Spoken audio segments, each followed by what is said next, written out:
Guys, അങ്ങനെ ഞങ്ങൾ മീൻ പിടിക്കാൻ പോകാം, ചൂണ്ടയിടാം എന്നുള്ള ഞങ്ങളുടെ പ്ലാൻ ഞങ്ങൾ ഡ്രോപ്പ് ചെയ്തിട്ടുള്ളത്. വേറെ ഒന്നുമില്ല, പിടിക്കാനുള്ള സാധനം ഞങ്ങളുടെ കയ്യിലില്ല. ഇനി ഇത് ഇവിടുന്ന് മേടിക്കാൻ പോകണമെങ്കിൽ കുറേ ദൂരം, എരുമ്പത്തെരുവ് വരെ പോകണം. അപ്പോൾ അതെന്ന് വെച്ചാൽ എരുമ്പത്തെരുവ് നമ്മൾ മാനന്തവാടിയിലൊരു പ്ലേസാണത്. പക്ഷെ അവിടം വരെ പോകുക എന്ന് പറഞ്ഞത് ഇവിടുന്ന് കുറച്ച് ദൂരമുണ്ട്. ഇവിടുന്ന് വണ്ടിയെല്ലാം കിട്ടാൻ കുറച്ച് ബുദ്ധിമുട്ടാണ്. പക്ഷെ എനിക്ക് ഭയങ്കര സന്തോഷമാണ്. അല്ലാതെ നമ്മൾ ഷെഡുണ്ട്, അത് മോട്ടോറിക്ഷ ഷെഡാണ്. പിന്നെ എന്താണെന്ന് വെച്ച് കഴിഞ്ഞാൽ കണ്ണൂർ നല്ല അടിപൊളിയാണ്. ഒരു സംശയമില്ല. പക്ഷേ കണ്ണൂരിലെ റഷ് ലൈഫിൽ നിന്ന് ചൂടുന്നൊക്കെ എൻ്റെ നാട്ടിലോട്ട് വരുമ്പോൾ എനിക്ക് ഭയങ്കര സന്തോഷം. എപ്പോഴും എനിക്ക് അവിടെ നിന്ന് മാനന്തവാടി എന്നുള്ള ബസ് കാണുമ്പോഴേ ഭയങ്കര സന്തോഷമാണ്. എന്തൊക്കെ പറഞ്ഞാൽ സ്വന്തം നാട്ടിൽ വന്നിട്ട് ഇങ്ങനെ ആ ഒരു ബ്രീത്ത് എടുക്കുമ്പോൾ ഒരു സുഖമുണ്ടല്ലോ, അത് വേറെ തന്നെയാണ്. കൂട്ടത്തിൽ ഇവനും പിന്നെ ഇവിടെ ചാണകമെല്ലാം വാരി കൂട്ടിയിട്ടുണ്ട്. ഇവിടെ കൃഷിയൊക്കെയാണ്, ചേന കൃഷിയൊക്കെ ഉണ്ട്. ഞാൻ കുറേ കാലമായിട്ടൊക്കെ ഇങ്ങനെ വിചാരിക്കും ഇങ്ങനെ ഓരോന്നൊക്കെ ചെയ്യണം, പക്ഷെ ഒന്നും നടന്നിട്ടില്ല. ഇന്ന് ഞാനിങ്ങനെ അൺഎക്സ്പെക്റ്റഡ് ആയിട്ട് വന്നതാണ്. വന്നപ്പോൾ ഇങ്ങനെയൊക്കെ ചെയ്യാമെന്ന് വിചാരിച്ചാൽ ഇവനാണ് സപ്പോർട്ട് ചെയ്തത്. ആദ്യമാണ് പറഞ്ഞത് വീണാമ ഒരു വ്ലോഗ് എടുക്കാം.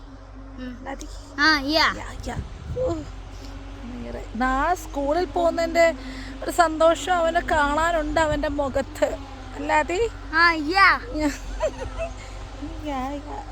ഇതാണ് ചേനക്കൃഷി.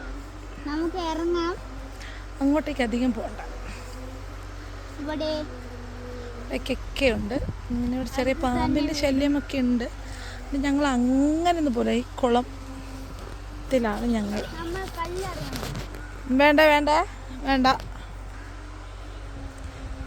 നമ്മുടെ കണ്ണൂരും മാനന്തവാടി വയനാടും തമ്മിൽ അങ്ങനെ വലിയ ഡിഫറൻസ് ഒന്നും എനിക്ക് തോന്നിയിട്ടില്ല. പക്ഷേ എന്നാലും എന്തെന്ന് പറഞ്ഞാലും ഇപ്പം ഞാനവിടെ വർക്ക് ചെയ്തിട്ട് വീട്ടിൽ പോകുന്നു, പിന്നെ വർക്ക് ചെയ്യുന്നു, അങ്ങനെയൊക്കെയല്ലേ ഉള്ളൂ. എന്നാലും സ്വന്തം വീട്ടിൽ വന്ന് സ്വന്തം നാട്ടിൽ വന്ന് നമ്മളിങ്ങനെ ഫ്രീ ആയി റെസ്റ്റ് എടുത്ത്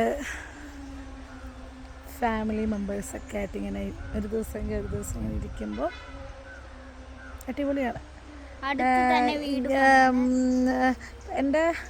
അത് ഇവൻ്റെ അപ്പൂപ്പനും അമ്മൂമ്മയും, അത് എൻ്റെ അച്ഛനമ്മയും.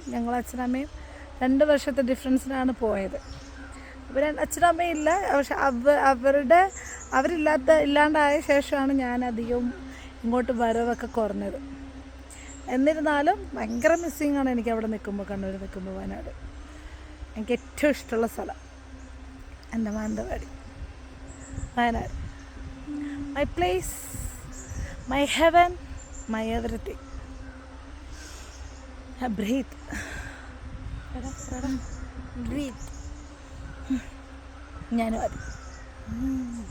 ഞാനും മതി കുട്ടൻ.